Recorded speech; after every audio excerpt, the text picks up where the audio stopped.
Madras Medical College was his alma mater, and since his appointment in 1930 as head of pathology in the government hospital at Vellore, Lakshmanan has never stopped practicing. In many instances, he's even seen 4 or 5 generations of the same families, after delivering many of them to begin with. Dr. Lakshmanan's consultancy fee can at best be described as meagre: 2 cents for an adult patient and just 1 cent for children. He even includes the medicines for free, which he has an assistant dispense for him next door. The aging medic has no kind words for his fellow practitioners who charge exorbitant fees.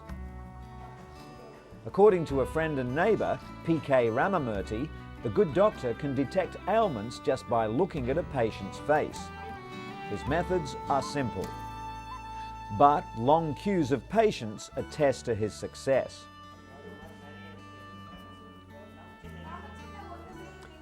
On average, he sees 60 people each day.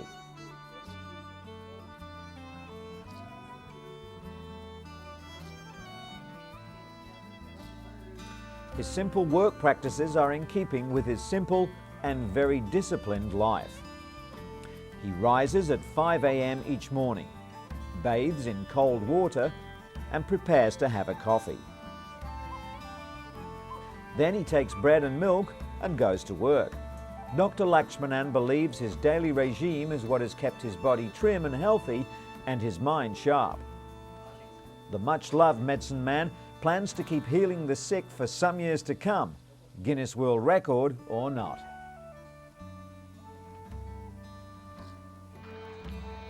Your skin sags a little, your memory isn't what it was, and your body seems to have a mind of its own.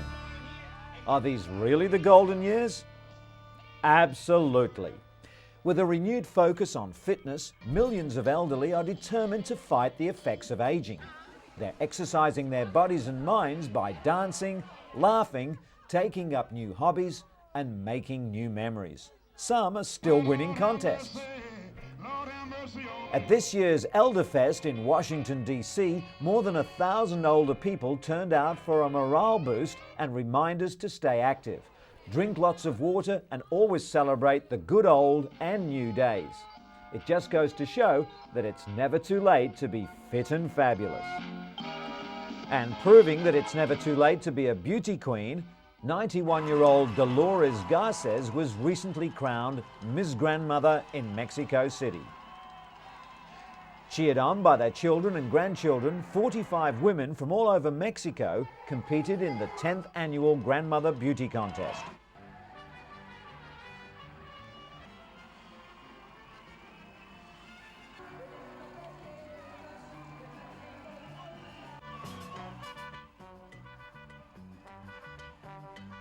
While there was no bathing suit competition, contestants strutted their stuff in glamorous evening gowns and traditional Mexican dresses.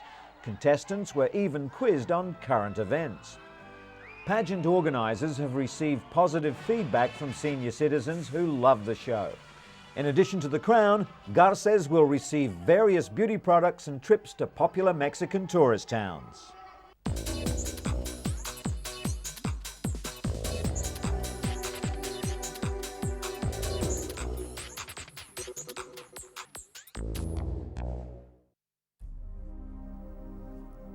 In response to the increasing number of anthrax scares in the United States, the Mayo Clinic has released a new rapid response DNA test that can determine if an individual has contracted the anthrax virus in under 30 minutes.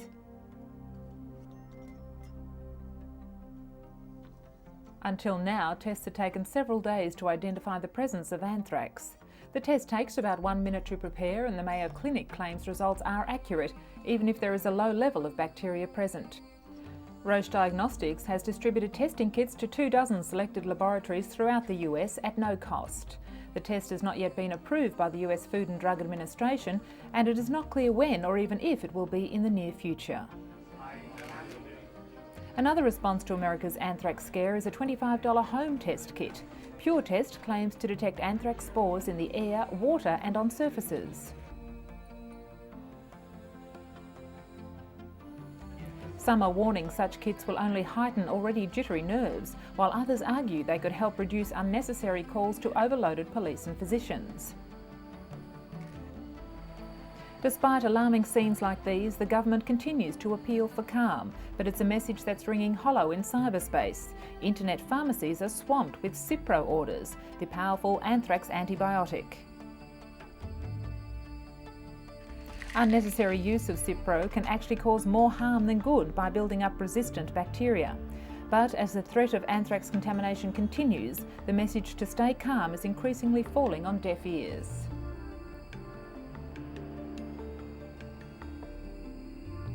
As more people are being treated with the now famous antibiotic, stockpiling and misuse of the drug is becoming a major concern. Capitol Hill staff and US postal workers are already treating Cipro like an old friend during difficult times. The wonder drug kills most bacteria, so the body's immune system can fight toxins released into tissue by the anthrax. But doctors warn this drug must be used very carefully. For instance, if a dose is missed, the anthrax multiplies, but this time with a possible resistance to Cipro. All antibiotics have side effects, but Cipro can be particularly strong and even antacids can make it ineffective. Experts say antibiotic abuse will hurt more people than actual anthrax exposure. The bacteria may develop resistance to Cipro naturally over the course of years, but with widespread abuse it could happen within months. As a result of the recent spate of anthrax attacks in the United States, biologists and other researchers are taking steps to raise security at universities and institutions where hazardous bacteria is stored.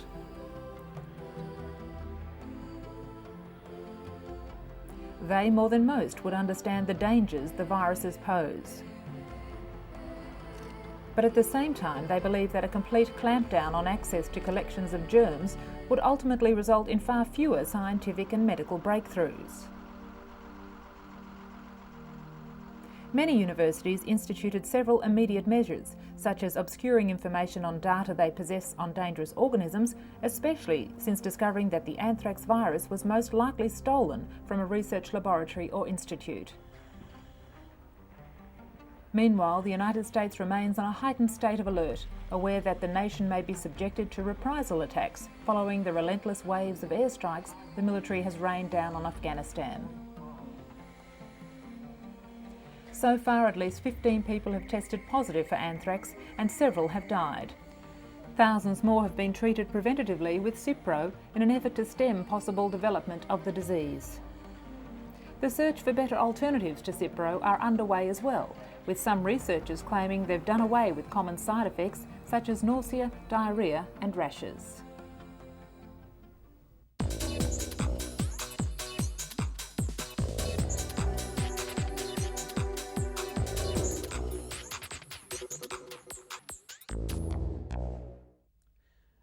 Delia Gamboa suffers from postpartum depression, a crippling condition which affects more than 15% of new mothers.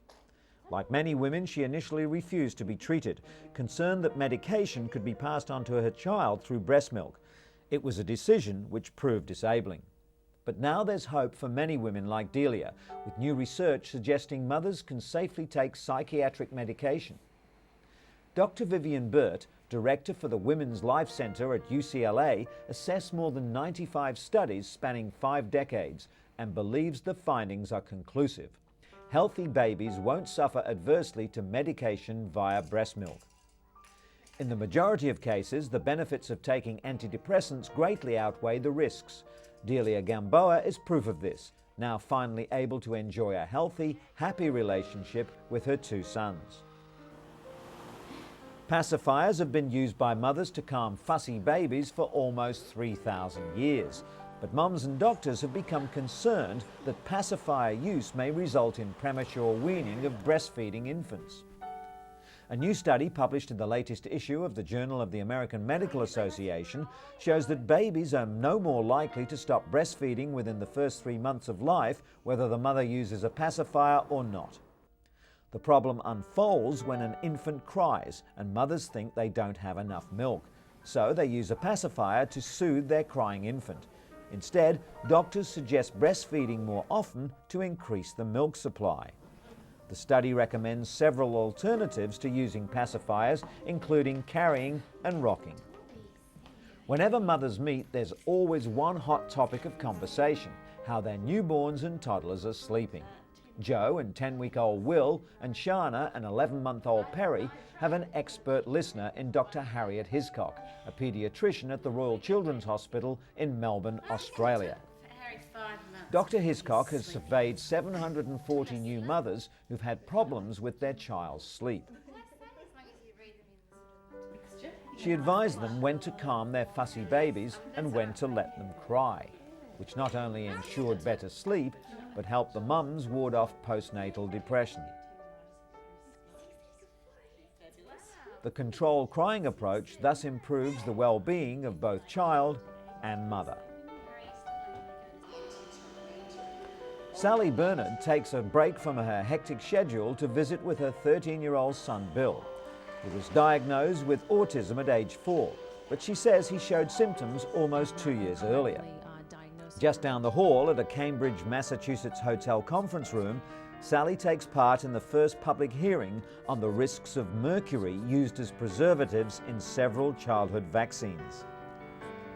Hundreds of medical experts also attend the gathering before the US Institute of Medicine, including Dr. Jeff Bradstreet, who's studying the mercury levels in about 200 autistic children. He believes they had many times more mercury as other healthy infants and suspects that mercury may cause autism. Studies have shown at just 3 months, some infants receive more than 100 times the EPA safe limit for mercury. But whether these exposures cause developmental disorders warrants more research. The FDA says older vaccines still contain thimerosal, a preservative containing mercury. But all childhood vaccines are now available without this preservative. And so we come to Ganga and Jamuna Shrestha. They were discharged from Singapore General Hospital recently and were able to go home with their parents to Nepal. The now separated Siamese twins will live in the Nepalese capital, Kathmandu, with their family and will be supported by a team of medical experts from Kathmandu Hospital.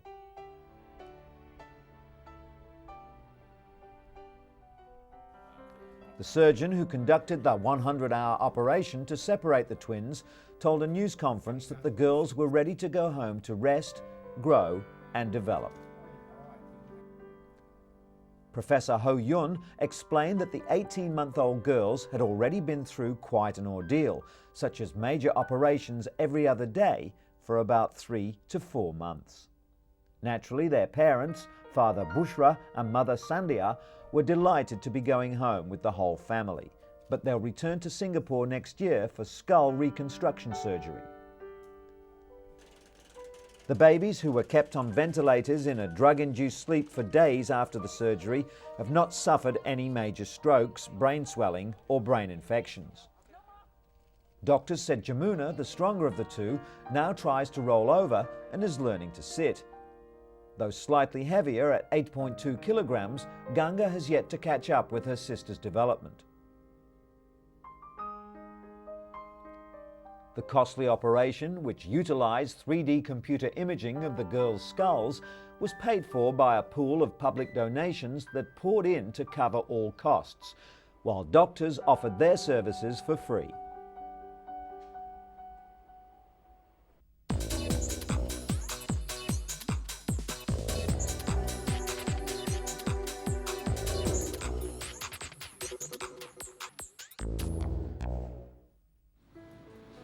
Architect Alison Dunn has multiple sclerosis, a neurological disease that strikes younger people.